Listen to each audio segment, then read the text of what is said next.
Shalom, selamat malam sahabat terkasih. Saat hari berakhir dan keheningan mulai menyelimuti, mari kita berhenti sejenak. Kita tarik nafas dalam-dalam dan mengalihkan hati kita kepada Tuhan. Malam ini kita akan merenungkan satu mazmur yang ditulis dari tempat yang gelap. Bukan karena tak ada cahaya, tapi karena dunia di sekeliling terasa menyesakkan. Mazmur 141 adalah doa seseorang yang tetap memilih berseru, bahkan saat keadaan tak kunjung membaik. Mari kita membaca dari Mazmur 141 ayat 1-2. Tuhan, aku berseru kepadamu, segeralah datang kepadaku, dengarkanlah suaraku, waktu aku berseru kepadamu.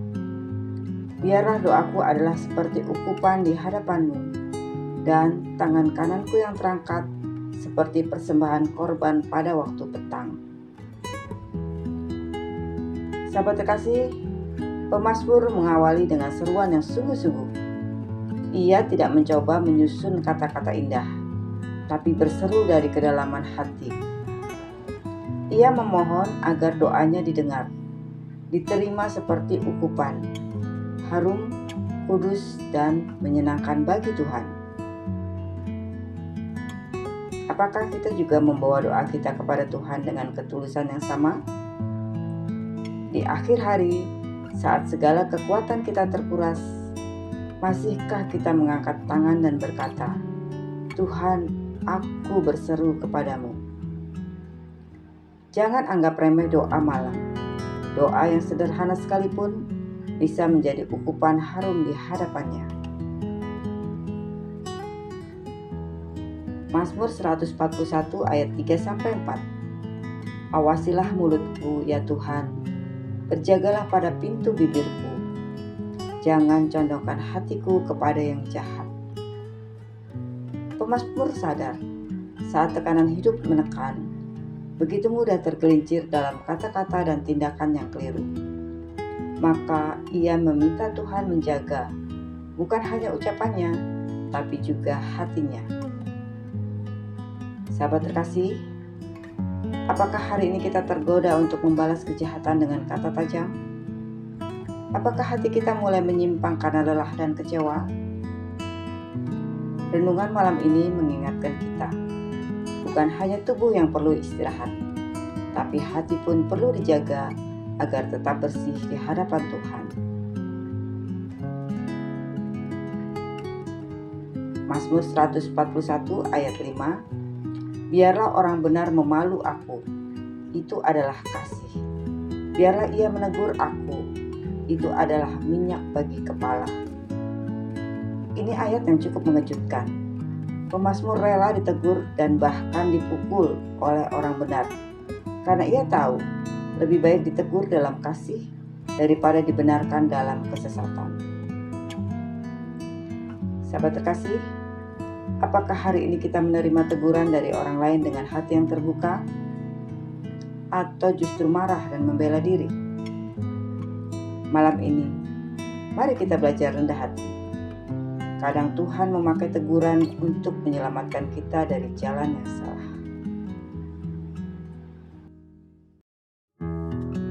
Mazmur 141 ayat 7-8. Tetapi kepadamu ya Allah Tuhan, mataku tertuju. Padamu aku berlindung, jangan campakkan aku. Pemazmur tahu bahwa hidupnya seperti berada di tepi kehancuran. Namun ia memilih untuk tetap menatap Tuhan, bukan pada situasi, bukan pada kekuatan sendiri, tapi kepada Allah yang berdaulat. Sahabat terkasih, jika malam ini kita merasa hidup seperti reruntuhan, ayat ini menguatkan. Tuhan tidak pernah melepaskan pandangannya darimu. Tataplah Dia, berlindunglah padanya. Mazmur 141 ayat 9-10. Lindungilah aku terhadap jerat yang dipasang orang jahat terhadapku. dan terhadap perangkap orang-orang yang melakukan kejahatan. Pemazmur tidak naif. Ia tahu bahwa kejahatan nyata. Ada jebakan, ada orang yang berniat buruk. Tapi ia tidak takut. Ia memilih berdoa. Sahabat terkasih, malam ini, apakah sahabat merasa dikepung oleh tekanan? Apakah ada orang-orang yang menjatuhkanmu diam-diam? Jangan takut. Bawa semuanya dalam doa. Minta Tuhan sendiri yang melindungi dan membebaskanmu. Mari kita yang berdoa bersama. Bapa yang penuh kasih, terima kasih untuk malam ini, untuk firman-Mu yang menguatkan kami lewat Mazmur 141. Tuhan, kami pun datang dengan segala kelemahan, kepenatan, dan kekacauan yang kami alami hari ini. Ajar kami membawa doa seperti ukupan. Ajar kami menjaga hati dan bibir. Beri kami keberanian menerima teguran. Dan teguhkan kami untuk tetap menatap kepadamu. Lindungi kami dari jerat dan bahaya malam. Biarlah malam ini menjadi malam yang penuh damai, karena Engkau menyertai. Dalam nama Tuhan Yesus Kristus, kami berdoa dan mengucap syukur. Amin. Sahabat terkasih, jika malam ini sahabat diberkati oleh renungan dari Mazmur 141, jangan lupa untuk like, komen, dan subscribe ya. Sampai jumpa untuk renungan berikutnya. Selamat beristirahat, Tuhan Yesus memberkati.